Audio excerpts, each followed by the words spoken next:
Racist officer calls black woman nobody. Then she introduces herself as the Attorney General. They say you should never underestimate anyone, but Officer Brandon Mills had long forgotten this simple truth.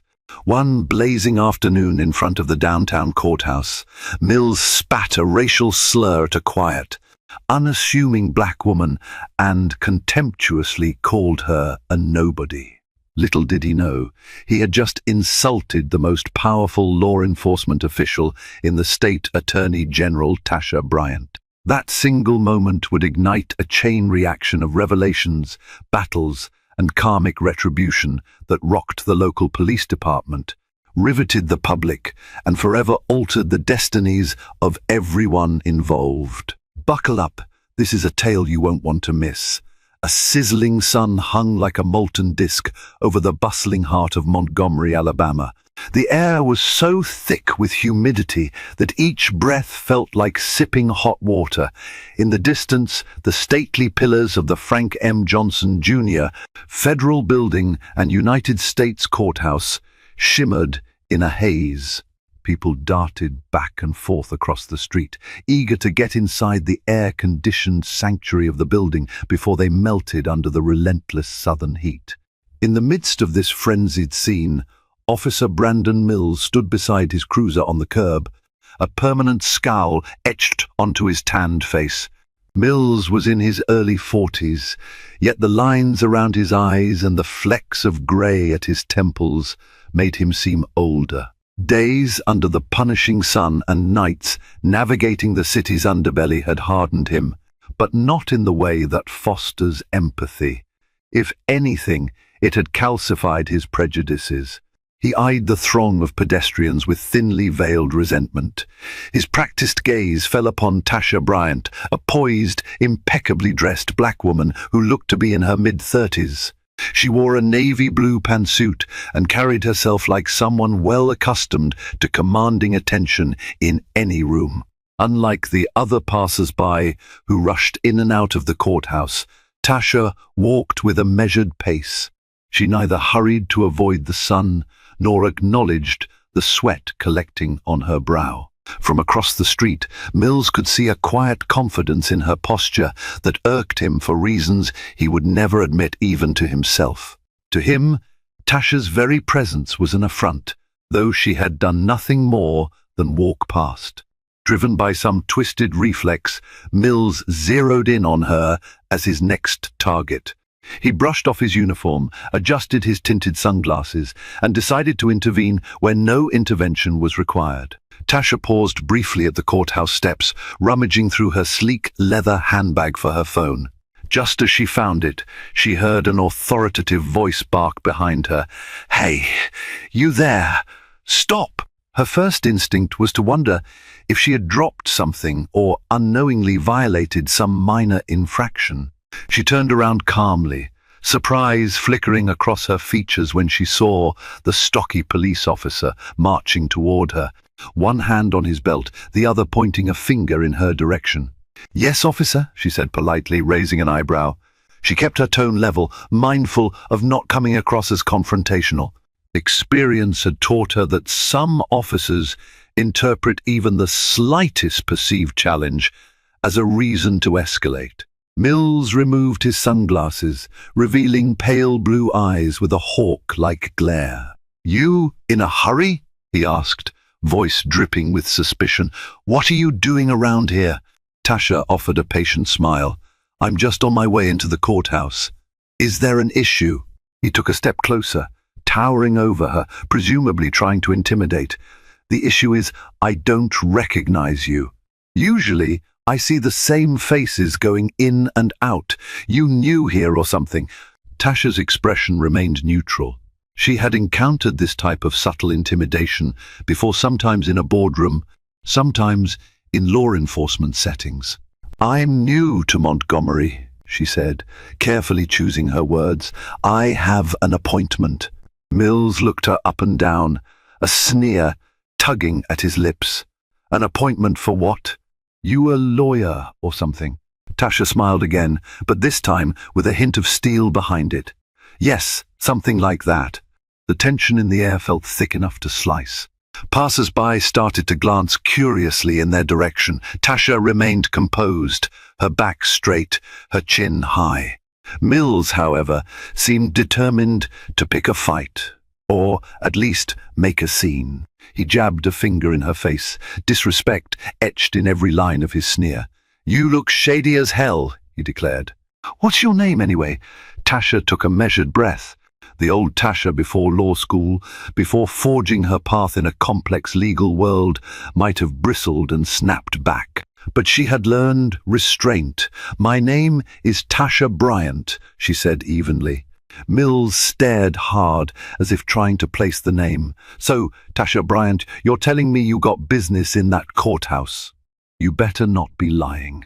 I can run you in for obstruction if you're wasting my time." A flicker of annoyance passed through Tasha's eyes, but she kept her voice even.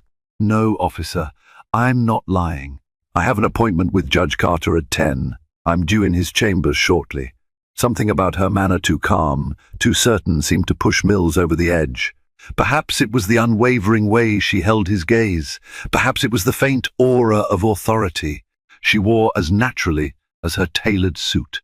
Whatever it was, it triggered the ugliest part of him, the part that found scapegoats for his frustrations in the color of someone's skin. He leaned in, voice low but filled with venom, and spat. "You ain't nobody. You don't fool me, lady. You're just another nobody who thinks they can waltz around here like they own the place." Time seemed to freeze for a moment.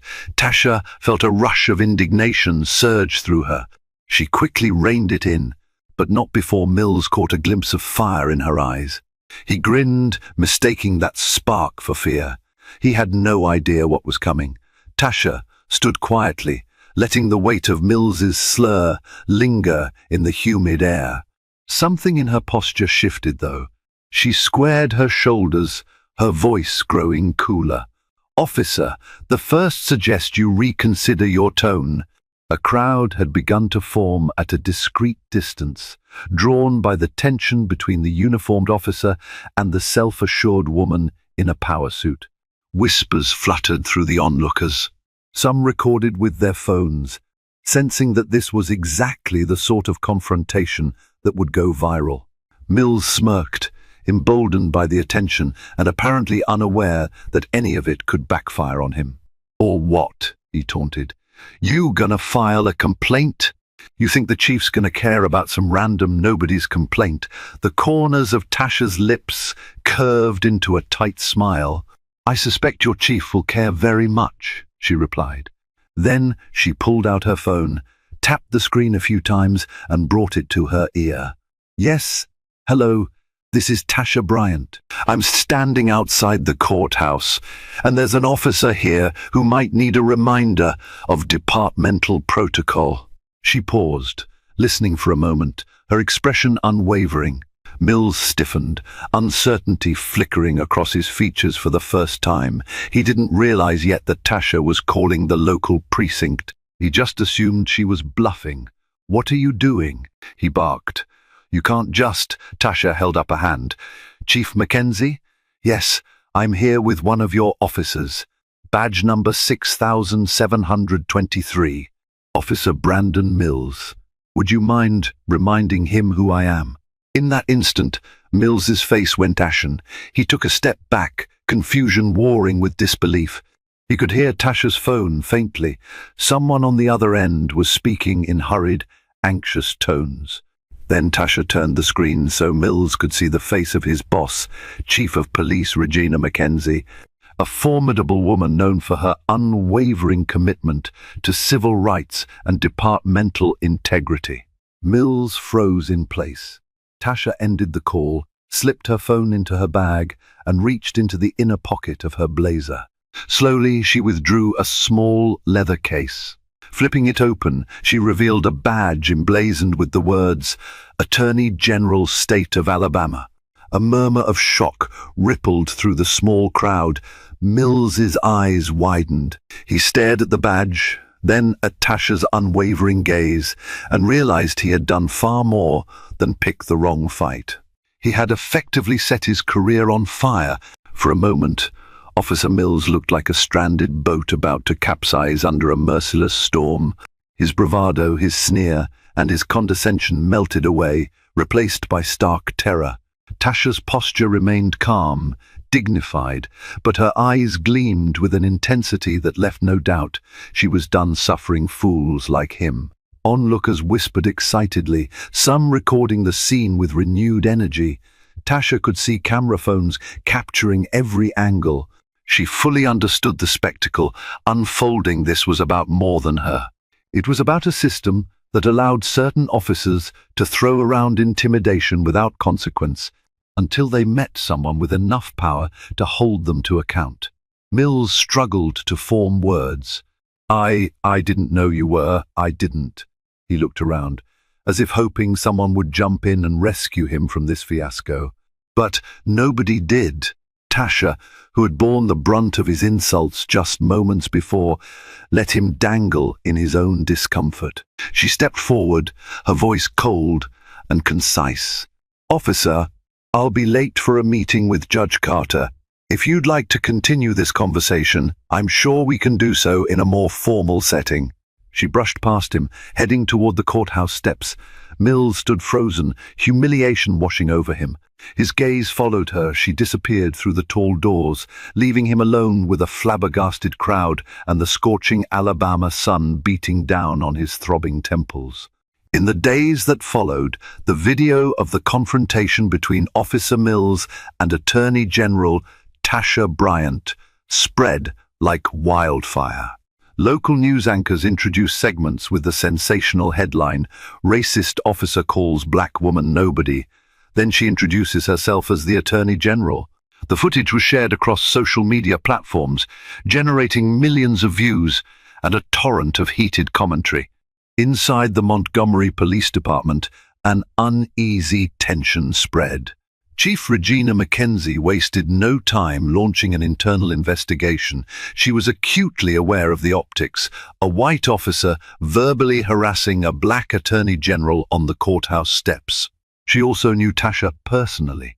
They had crossed paths in professional circles before Tasha's appointment, and Mackenzie respected her as a serious, fair-minded official who wouldn't blow an isolated incident out of proportion unless it was truly emblematic of deeper issues. Officer Mills quickly found himself placed on administrative leave. Whispers in the department corridors grew louder. Some of his colleagues believed he had long shown signs of racial bias, while others remained defensive, claiming the video distorted the real story.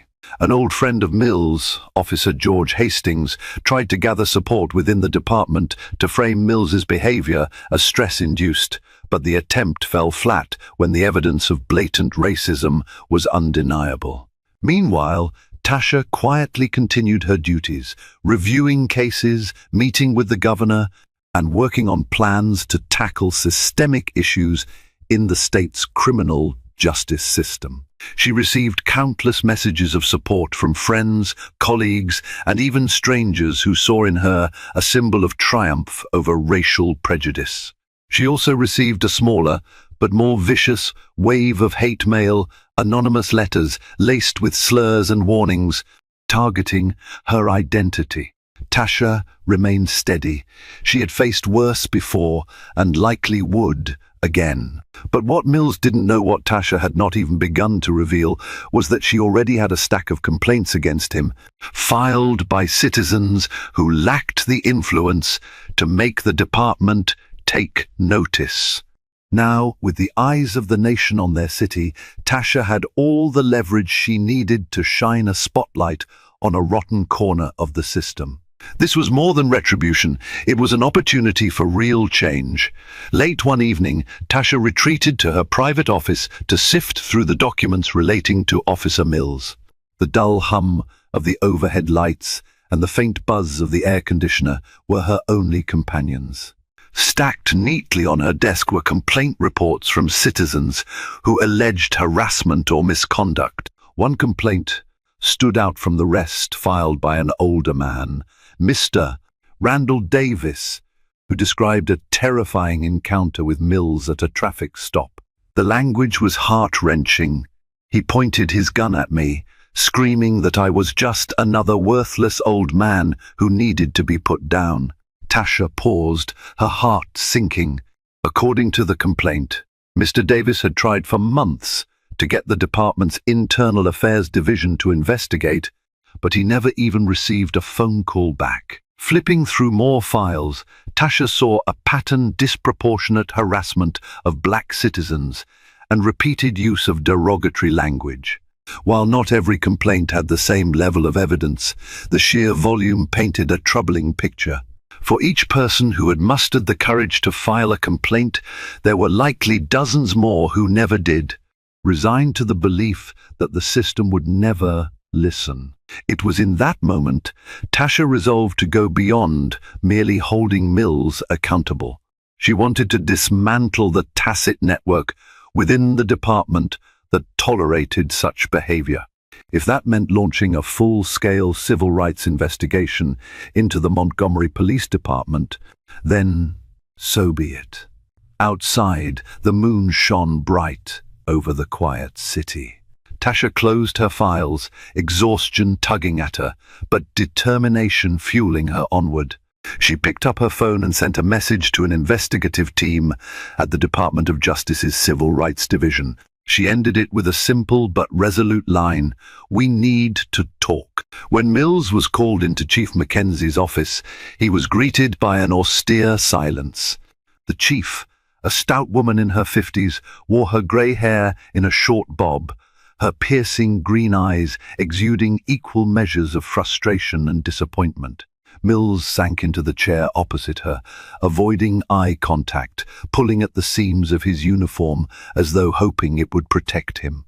"Mills," Mackenzie began, her voice a low thunderclap, "you've dragged this department's name through the mud." He opened his mouth to speak, but she raised her hand to stop him. "I'm not finished." As if verbally attacking the Attorney General wasn't enough, "I now have a file of complaints against you thick enough to fill a filing cabinet. I have eyewitness accounts. I have footage.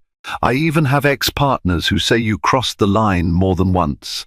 Mills finally mustered a response, though his voice wavered. "Chief, you know how it is on the streets. Sometimes things get heated." "I was under stress," she cut him off. "Save it. This is more than stress, Mills. Stress doesn't explain multiple allegations of racism, intimidation, and outright cruelty. Stress doesn't explain pointing a gun at an unarmed old man. Stress doesn't excuse any of this." He sank deeper into the chair, a cold sweat gathering at his hairline. "What are you going to do?" Mackenzie leaned forward, steepling her fingers on the desk. "I've already put you on indefinite administrative leave pending the internal investigation. But if the Attorney General proceeds with legal action, you'll be looking at more than losing your job. You could be indicted. And if she digs deeper, and trust me, she may find more wrongdoing that ties back to other officers. This department could face a federal investigation. Do you have any idea what that means?" For a moment, Mills stared at the floor.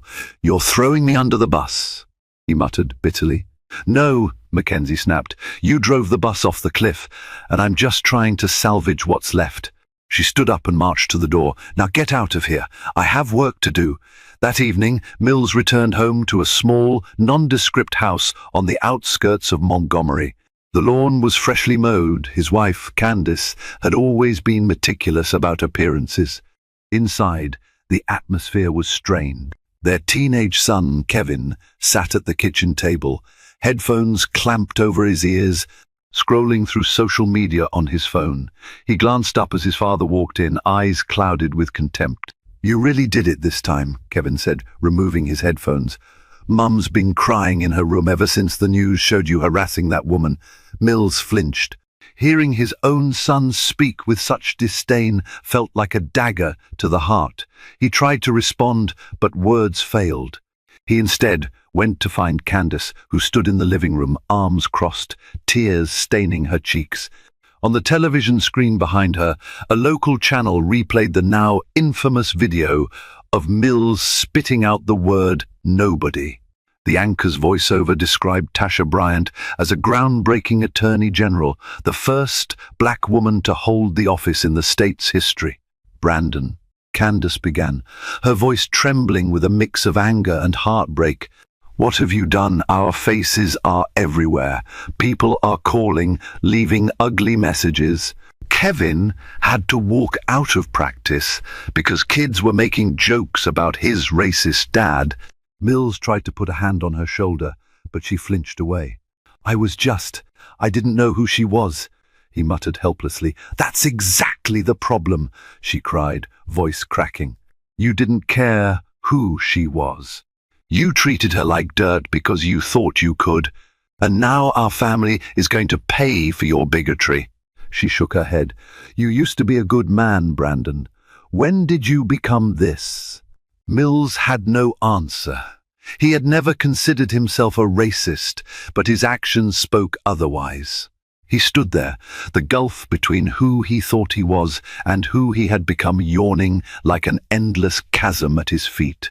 In the silence, he heard Kevin slip out the back door, probably to escape the tension under the guise of taking a walk. Candace stared at him a moment longer, then wordlessly turned her back, leaving him alone with regret and the flickering images on the TV screen. In her office, Tasha received a knock on the door. It was Deputy Attorney General Jaime Rosales, a sharp-minded colleague who had served under multiple administrations. He looked worn, but his eyes sparkled with news. Tasha, he said, I've got some preliminary responses from the DOJ Civil Rights Division. They're interested, very interested. They want to know if you'll share the files you've been gathering on Officer Mills and any broader patterns within the MPD. Tasha nodded, gesturing for Jamie to take a seat. I expected as much, she said. It's not every day an attorney general is racially harassed on video by a police officer. I've already begun assembling a more comprehensive dossier. This is about systemic reform, not just punishing one bad cop. Jamie exhaled slowly, a sympathetic glint in his eye. Are you ready for the backlash this might bring? The Fraternal Order of Police is already rumbling about undue scrutiny. And politically, well, you know how it can play out in certain circles. Tasha set her jaw. I didn't sign up for this job to win popularity contests. If there's a culture of racism festering in some corners of the police force, we have to root it out. This is our moment to make a real impact. Amy leaned back, arms crossed, studying her. I support you 100%. Just be prepared for what comes next. This is going to shine a bright spotlight on everything. The door behind him opened again, revealing Tasha's Chief of Staff, Jasmine Lyles. She held a thick folder in her hand. Madam Attorney General, these are the statements from the complaining citizens.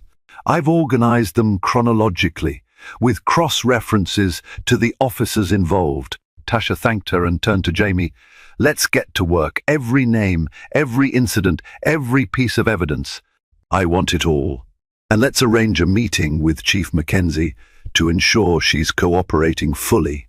She paused, eyes flickering with the memory of Mills's sneer. We're not letting this slide. Not this time. The following week, Tasha found herself alone in her office long after most of the staff had gone home. She was reviewing depositions from people who alleged they had been unfairly targeted or abused by officers under Mills's watch. The accounts varied from harassing traffic stops to brutal verbal assaults, but all shared a consistent thread: the fear that no one would believe them, that complaining was futile.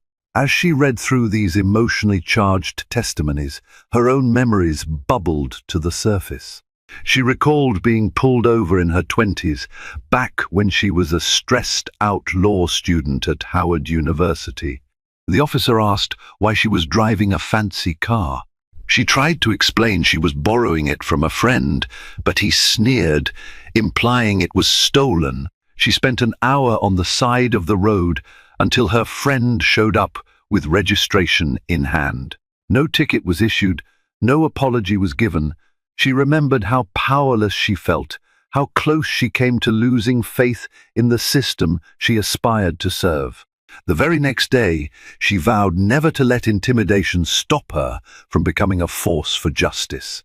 If that meant dismantling entire frameworks of prejudice, so be it. Now she had the power she once only dreamed of wielding. She swore to use it responsibly but firmly. Wiping away a lone tear that escaped the corner of her eye, Tasha pressed on, determined to make a difference. News of the impending civil rights investigation stirred fervor among community activists. Representatives from the NAACP and the Southern Poverty Law Center reached out to Tasha's office, offering support.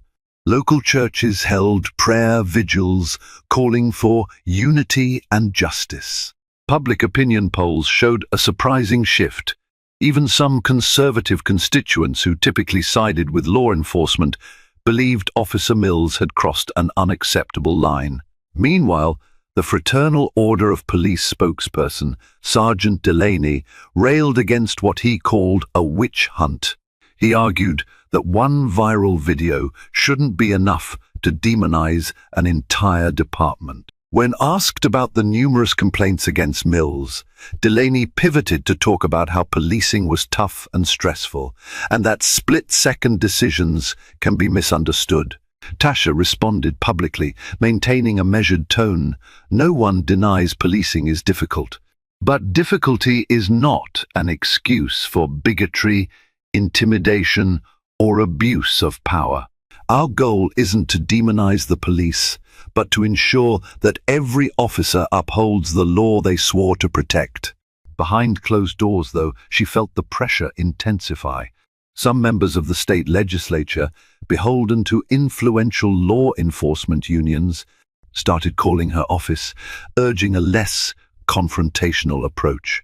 They warned that a federal investigation could damage the morale of officers and jeopardize public safety.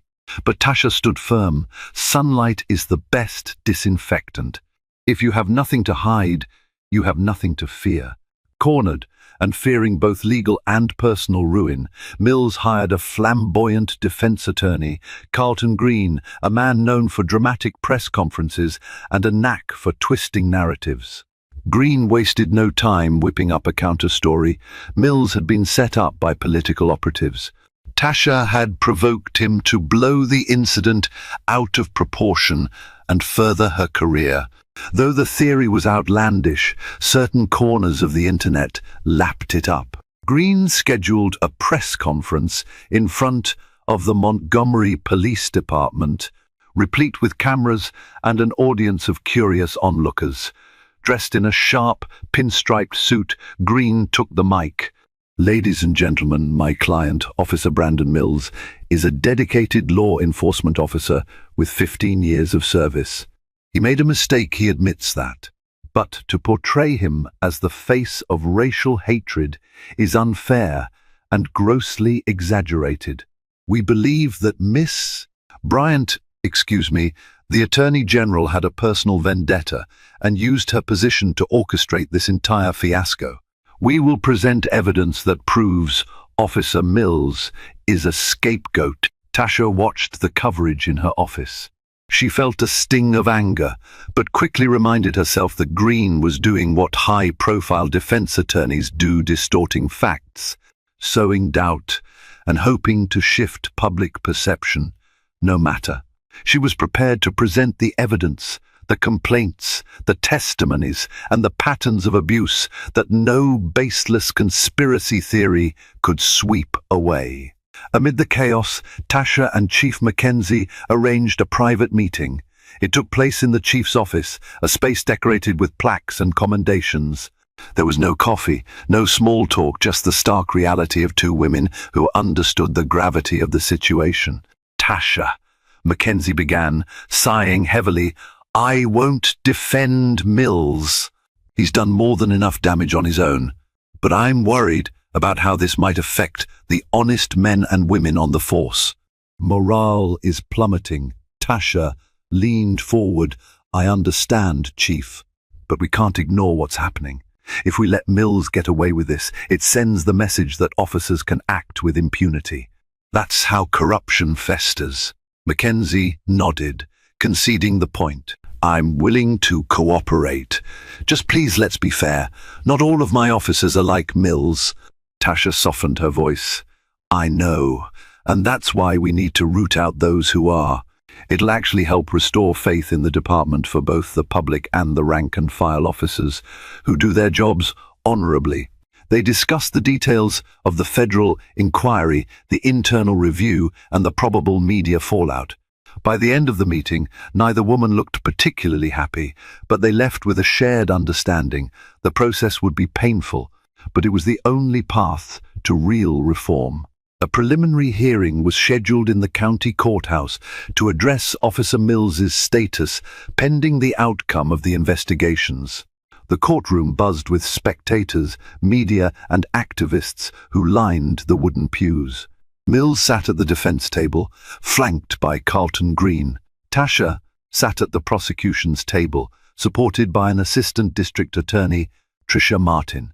The judge, a seasoned black woman named Elizabeth Harrison, gavelled the court to order. We're here to address the matter of Officer Brandon Mills, who stands accused of misconduct and faces potential civil rights violations, she declared, her voice echoing through the chamber. Green rose. Your Honor, my client has received death threats, been placed on administrative leave without pay, and had his reputation tarnished by an extremely biased media. We request that all charges be dismissed and that Officer Mills be reinstated immediately. Murmurs rippled through the crowd. Tasha stood, projecting calm authority. Your Honor, we have ample evidence to suggest that Officer Mills engaged in repeated misconduct, including racial harassment and abuse of power. Dismissing these charges without a full review of the evidence would be a travesty of justice. Judge Harrison listened intently, her stern gaze shifting from Green to Tasha and back again. After a pause, she delivered her ruling. Officer Mills's internal case will proceed through the standard departmental review. With regard to the civil rights investigation, this court will not stand in the way of the Attorney General's efforts to ensure accountability. The request for immediate dismissal is denied, and Officer Mills will remain on administrative leave. Green opened his mouth to protest, but the gavel came down, signaling an end to the session. Mills slumped in his seat, face flushed with anger. Tasha felt a wave of relief, one step forward in a long battle. Outside, a throng of reporters waited, microphones in hand. Tasha and her team navigated through the crowd, offering only a brief statement. We trust the judicial process and will present our case in due course. As the days turned into weeks, the case dominated local conversation. Opinion was sharply divided. Some hailed Tasha as a hero, the embodiment of long overdue justice.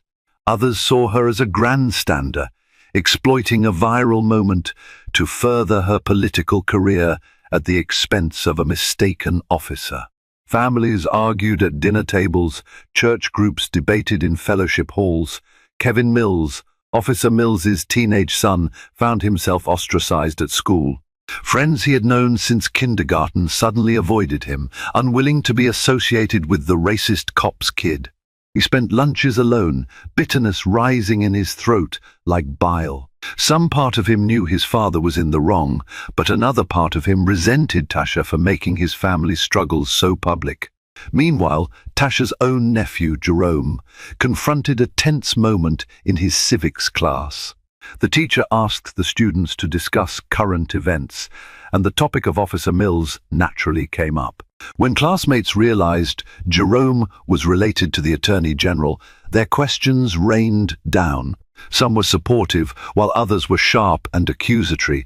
So your aunt wants to defund the police? Jerome tried to explain that was not the case, but the noise drowned him out. The entire community was on edge, each side hunkering down in its perspective. Tasha recognized the storm swirling around her, but she stayed focused on her mission. The question that kept haunting her was, even if she succeeded in exposing Mills and his enablers, could she heal the divides that had existed for generations? One evening, Tasha received an anonymous phone call at her office. The caller's voice was trembling and muffled, as though he spoke through a cloth.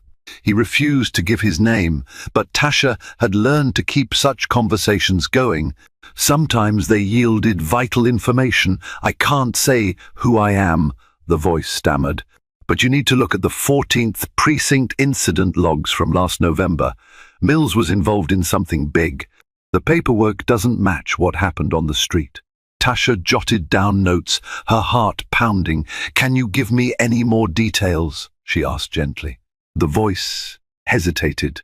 "Just know that someone ended up in the hospital, and the official report says assisting arrest." But that's not what happened. A click, the line went dead.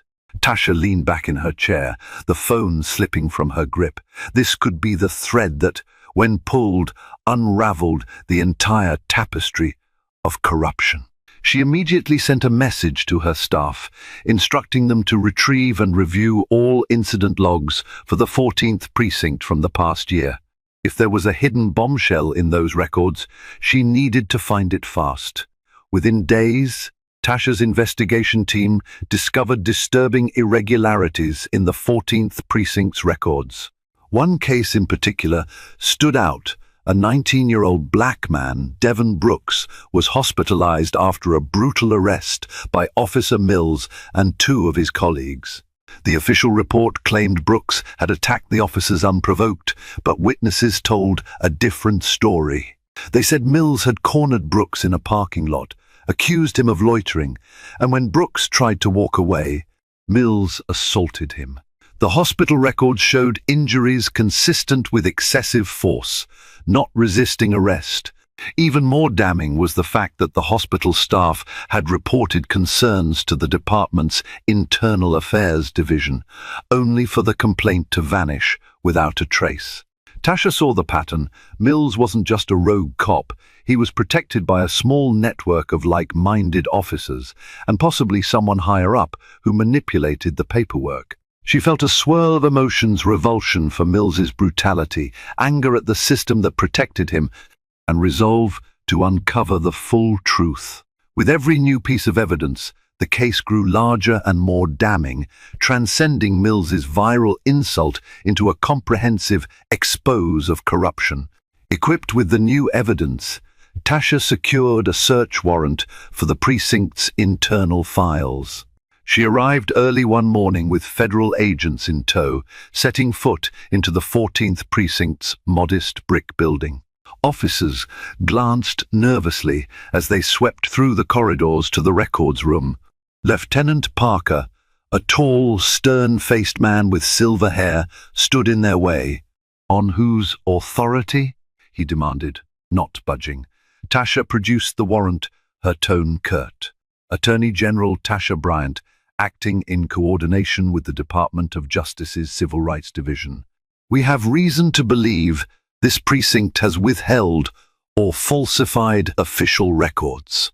Parker's jaw clenched. He stepped aside, but not without a glare that could peel paint off a wall. Tasha and the agents proceeded, rummaging through file cabinets, computer databases, and storage boxes. The tension was palpable. Whispers floated among the officers, some outraged, others fearful. The entire search took several hours, culminating in the seizure of key documents, digital records, and sealed evidence bags that might well spell the end of multiple careers. On her way out, Tasha locked eyes with Lieutenant Parker. She saw rage there, but also something else, perhaps fear or guilt. She didn't linger to ponder which. Flanked by federal agents, she marched out to the vehicles, evidence in hand. The precinct's foundation seemed to quake behind them. Word of the search spread rapidly. Media outlets besieged Tasha for comment. Meanwhile, inside the police department, panic ensued. Officers who had once maintained a code of silence found themselves questioning their loyalties. Some scrambled to cover their tracks. Others considered coming forward to save themselves. One evening, Tasha's phone buzzed with a text from Chief Mackenzie. "We need to talk. Urgent." Tasha immediately drove to the chief's home, a modest ranch-style house in a quiet neighborhood. Chief Mackenzie greeted her at the door, eyes rimmed with exhaustion. They settled in the living room, the faint hum of a ceiling fan the only sound. Mackenzie handed Tasha a folder. "This came across my desk anonymously. It's a list of officers implicated in falsifying reports related to Mills's misconduct. Some are high-ranking. This goes beyond just Mills." Tasha flipped through the folder, her stomach churning as she recognized names she had seen in the seized documents. "This is good," she said, though her voice sounded hollow to her own ears. "It means we're closer to exposing the entire network." Mackenzie nodded, but there was a sadness in her eyes.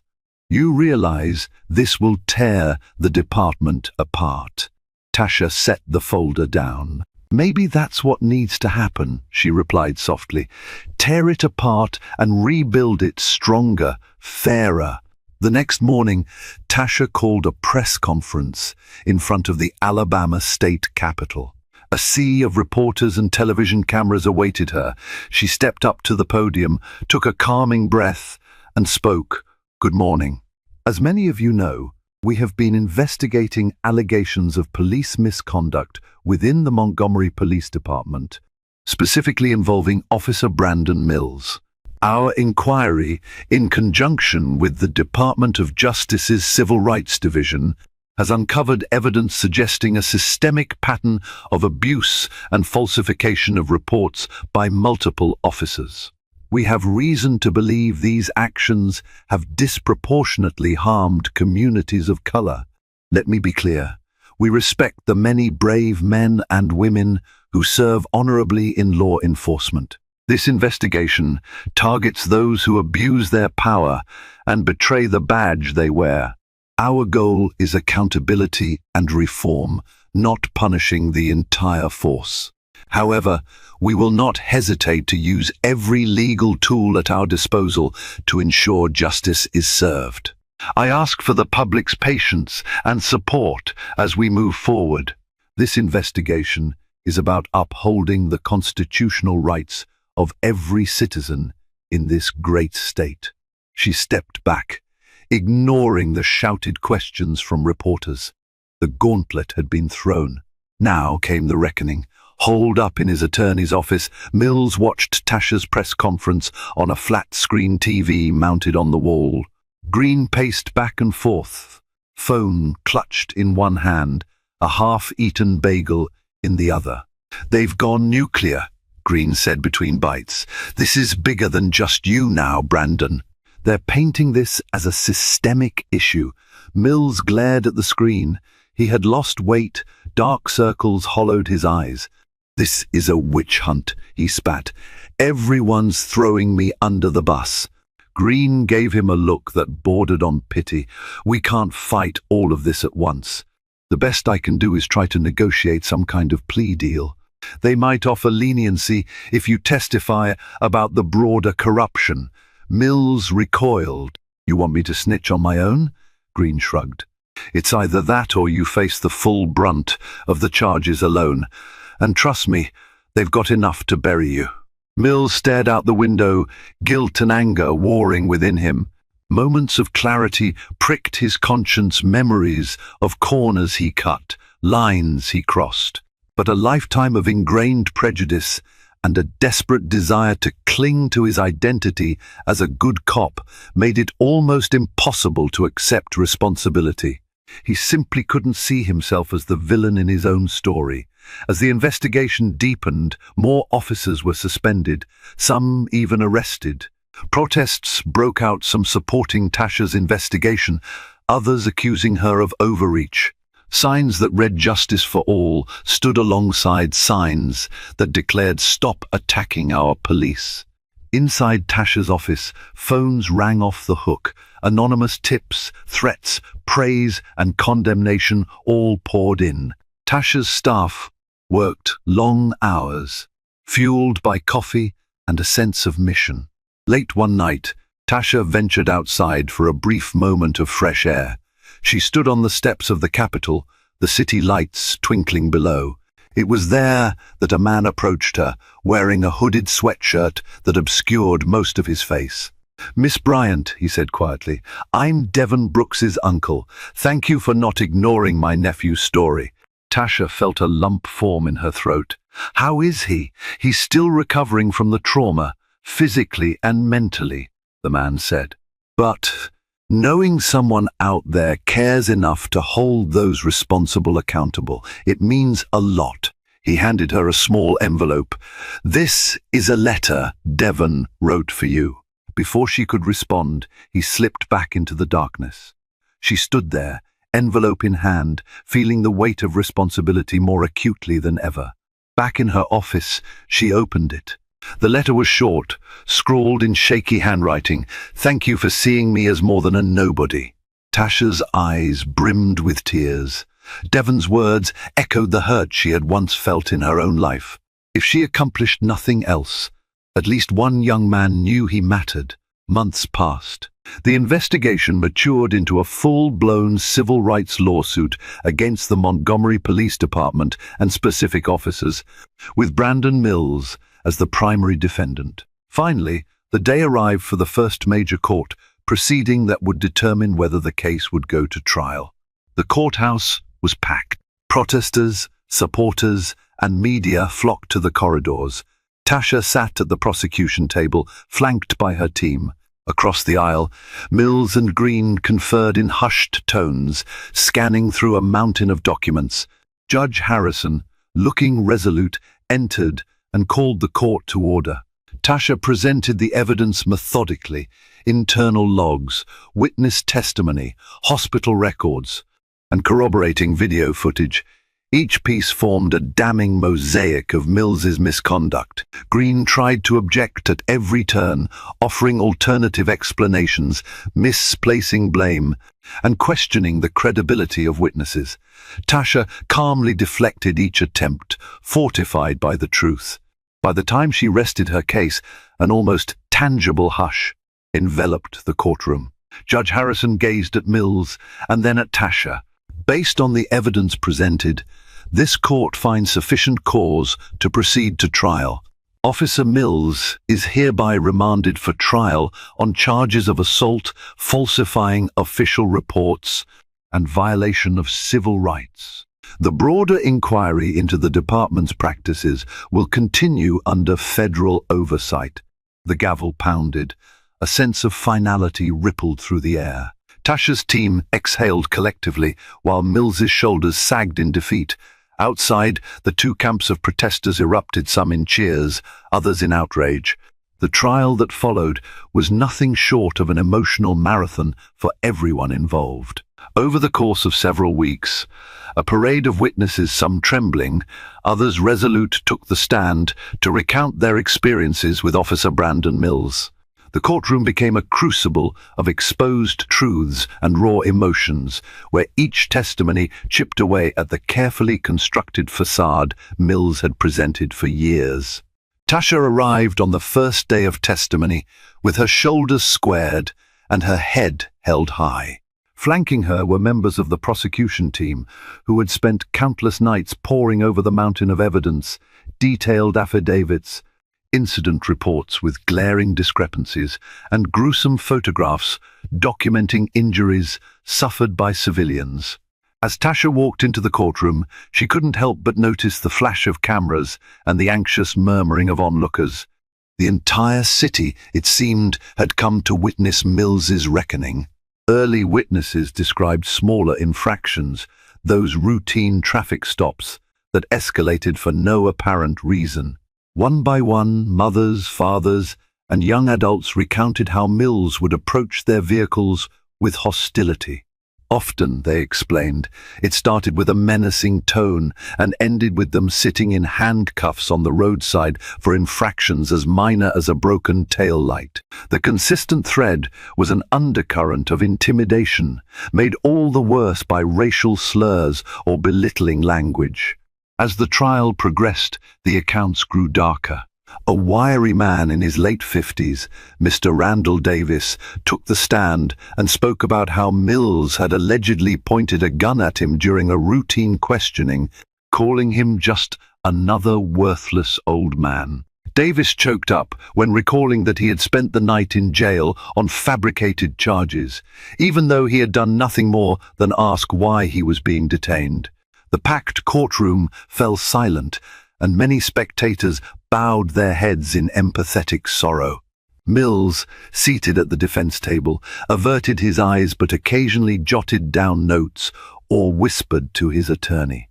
The prosecution's most damning evidence came from within the Montgomery Police Department itself. One officer, who asked to remain anonymous in earlier stages but ultimately chose to testify publicly, revealed how Mills consistently fabricated reports. He recounted an incident in which a teenager, Devon Brooks, was beaten so badly he had to be hospitalized.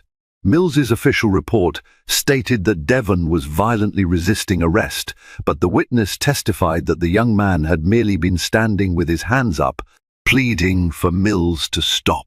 The hospital records corroborated injuries that were clearly inconsistent with the self-defense narrative Mills had written into his report. Yet the final nail in Mills's coffin was the unveiling of previously buried internal affairs documents. Tasha's team presented a thick stack of papers detailing complaints against Mills that had simply disappeared after being filed. Emails and memos suggested that certain high-ranking individuals had conspired to protect Mills and suppress any investigations that might tarnish the department's image. With each page of evidence, the tension in the room ratcheted higher until it felt as though the entire gallery was collectively holding its breath. On the seventh day of the trial, the defense attempted to shift blame, arguing that Mills's actions were a product of departmental pressure and that he was being scapegoated for a culture larger than himself. But Tasha's cross-examination was relentless.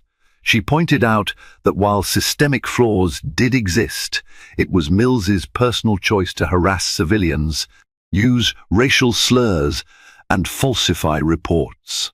She highlighted moment after moment where Mills could have chosen integrity, but instead chose malice. By the time she finished, Mills's defense attorney had run out of plausible explanations. The jury deliberated for 3 excruciating days. Outside, protesters supporting both sides clashed in heated arguments, while news vans lined the streets, feeding a constant stream of updates to the nation. On the morning of the verdict, the courtroom was so packed that latecomers had to wait in the hall, craning their necks for any glimpse of the proceedings. When the jury filed back in, the room fell into a hush so profound that one could hear the soft creak of the jury foreman's chair. He stood, cleared his throat, and read the verdict, guilty on multiple counts, including assault, falsification of official reports, and violation of civil rights. In that single moment, the courtroom erupted. Some people gasped, others wept with relief, and a few embraced complete strangers in the gallery. Mills sat stone-faced for a fleeting second before sagging against the back of his chair as though the weight of the world had just dropped onto his shoulders. Sentencing took place a week later, with the judge emphasizing how Mills had violated the public trust and inflicted immeasurable harm on those he vowed to protect. The judge's tone was resolute when she handed down a lengthy prison term, ensuring that Mills would have no quick escape from the consequences of his actions.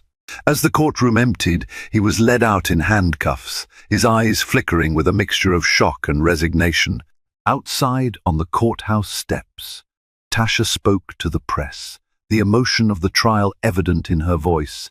Justice has been served today, not because of any personal vendetta, but because the people of Montgomery, and indeed the entire state, deserve law enforcement. Let this be a message to anyone who wields power irresponsibly. No one is above the law. In the weeks and months that followed, a federal oversight committee began reviewing every facet of the Montgomery Police Department, instituting reforms and strict guidelines to combat racial bias. Chief Mackenzie publicly embraced these changes, vowing to enforce a culture of zero tolerance for misconduct. Some officers, relieved that the department could finally begin to rebuild its reputation, embraced the reforms wholeheartedly. Others, resistant to change, found themselves facing disciplinary measures or choosing early retirement. Slowly, community relations began to heal. Leaders from local churches and civil rights organizations set up workshops where law enforcement officials and citizens could come together, share concerns, and find solutions. The scars left by Mills's actions ran deep, but there was also a sense of renewed hope and understanding that real change might just be possible if everyone remained vigilant. For Tasha, Mills's sentencing was far from the end of her work. She continued tackling tough cases, using the momentum of this victory to push for broader policy changes. But every day she remembered Devon Brooks's poignant letter, the one thanking her for recognizing that he and everyone else labeled a nobody deserved dignity and justice. In that daily reminder, she found the strength to keep fighting so that no one, ever again, would be told they didn't matter. Thank you for journeying with me through this tale of power, prejudice, and ultimate redemption. Officer Mills's downfall wasn't just about one man. It shone a spotlight on a broader system that needed urgent reform. And it showed us the courage of everyday people willing to stand up, speak out, and break the cycle of injustice. Heroes aren't always in capes. Sometimes they're community members, attorneys, or even a determined attorney general who demands accountability for every nobody out there. If this story moved you, if you felt the tension, the drama, and the glimmer of hope at the end, please like the video, share it with your friends, and subscribe to the channel. Your support helps bring more stories of courage, truth, and triumph over adversity to light. Together, we can keep these important conversations going and inspire real change in our world.